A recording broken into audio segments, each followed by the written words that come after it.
Hi, this is Brian from Reich Web Consulting, and thanks for choosing us for your web project. We use a project management app called Asana to run our projects. This onboarding guide is designed to help you get acquainted with the parts of Asana you're going to need to understand for the project to move ahead efficiently. If you're just looking for a bare minimum introduction to Asana, go ahead and check out the 2-minute Understanding Asana video that we've linked to in the accompanying article. As a Reich Web Consulting client, your journey with Asana begins when we invite you to the project. You're going to receive an invitation email at the address you provided for project communications. Look on the screen. I have my personal Gmail account open right now, and I've sent myself a project invitation. Now, notice it's not in my inbox.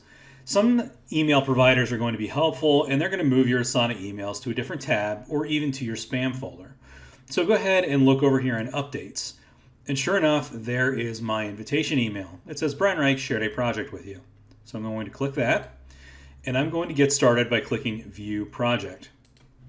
Now what happens after that varies depending on whether you've already created an Asana account or if you are a brand new user. Now when I clicked it, it brought me into my main Asana dashboard. If you had not already created an account, you'd be asked to create one at this time. Now don't worry, client accounts are 100% free. After create your account, you'll be directed to the project that we've invited you to.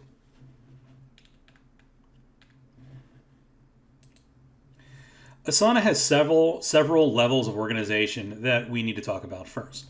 First, Asana is grouped into teams. Now over here on the left-hand side, you can see the sidebar in Asana, which is your top level navigational options. At the top, you can click Home to get to your home page. My Tasks will give you a view of all of your tasks that you have open. Inbox is all of your notifications. Portfolios, well, this is something that you only get if you have a higher level of access to Asana. Favorites are your favorited projects.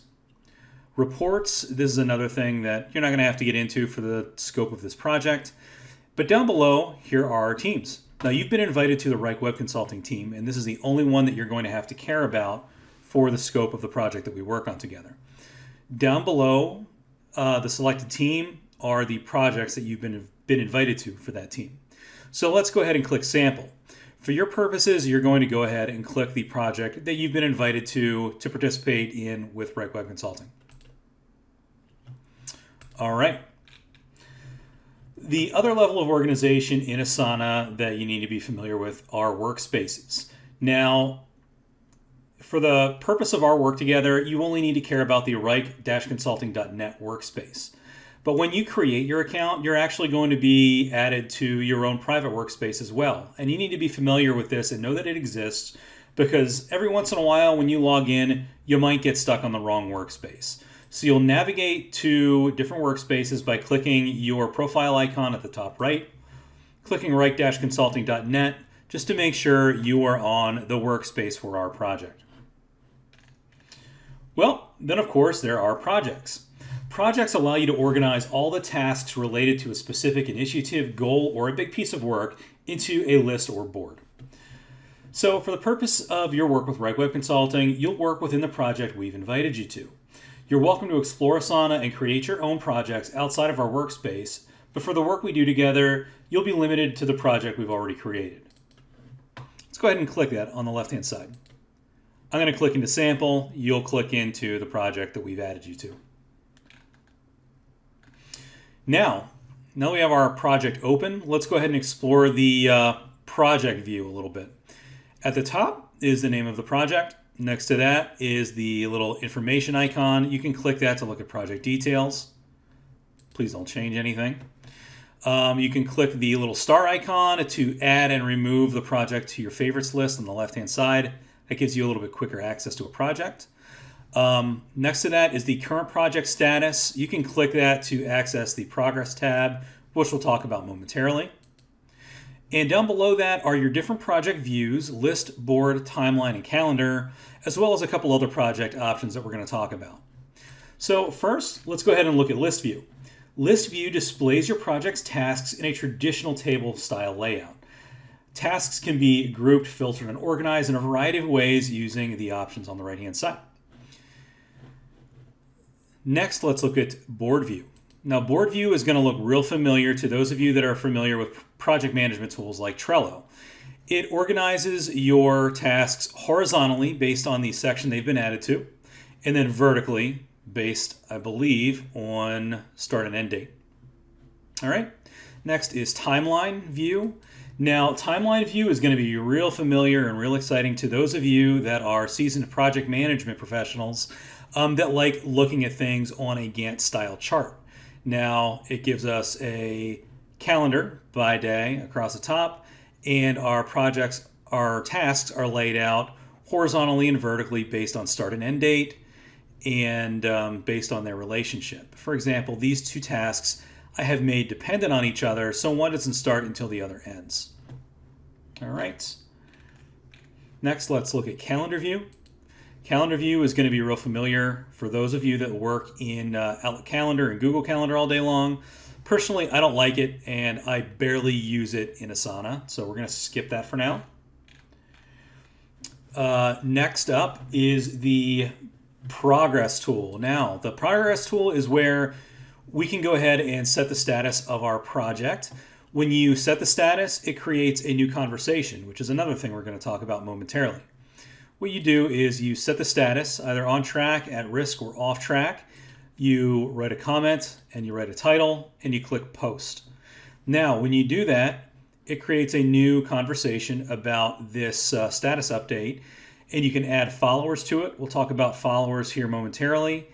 And anyone that's following the status update will get notifications about it, and they'll get notifications when comments are posted, and they'll be allowed to post comments as well. Next is forms. Well, we don't use forms, so we're going to gloss over this one. Go ahead and click the More tab, and that's going to show us conversations and files. Conversations are a chat feature in Asana. Now, conversations are just like the progress tool. When you create a conversation, you give it a name, you start the conversation with your first comment, you click post, and after you do that, you can add followers to that conversation, and they'll be invited to participate, and they will get notifications whenever this conversation is updated. Now, conversations are used to ask questions and get comments on things outside of the scope of any particular task. If you have communication that needs to happen that's related to a specific task, you'll do it in the task itself, which we'll get to in a minute. Last, let's look at the Files tab. Now, files are not dragged and dropped or uploaded directly onto a project in Asana. They're associated with specific tasks. So right here, there's not a whole lot we can do right now. It'll display all of the files in the screen that have been uploaded to the project via a task, but you don't actually upload files here. All right, so let's go back to our list view.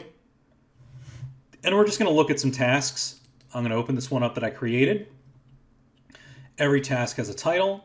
You can assign a task to a specific person, and they will be notified that they've been assigned that task.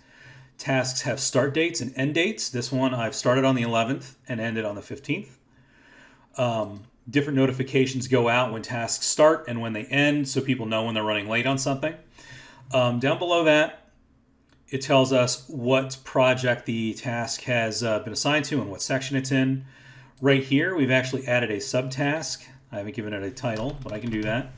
Now, you can add subtasks to a task and edit them the exact same way you would edit the main task itself. All right.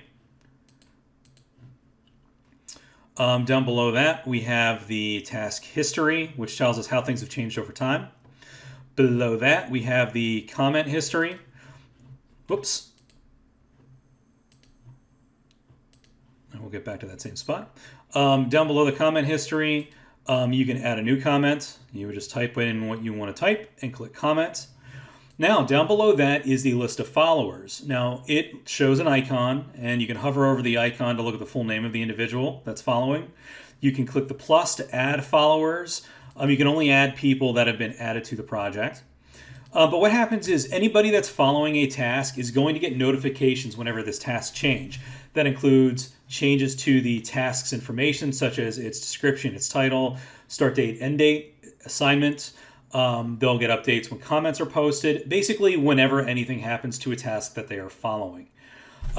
There's more information in the associated article in the Asana email notification section. So I recommend you go to that section of the article and read that over so you have a really good understanding of when you should be getting email notifications from Asana and well, how you can avoid using email altogether with Asana if you prefer to work directly within its dashboard.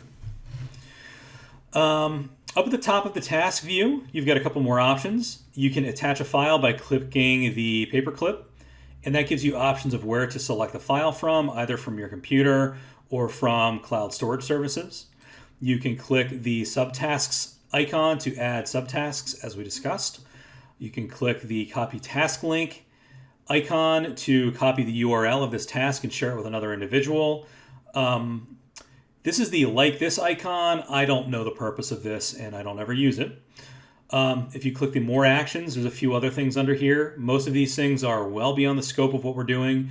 But one thing that is useful is you can click duplicate task. If you have a task that's set up just the way you want it and you'd like to start a new task from a copy of that, you can click duplicate task to do that.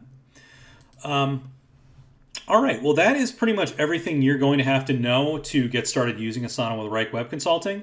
If you have any questions or comments, please don't hesitate to ask, and we would be happy to update this video and the associated article to answer your questions at any time. All right, well, we look forward to working with you, and we'll talk to you soon. Bye-bye.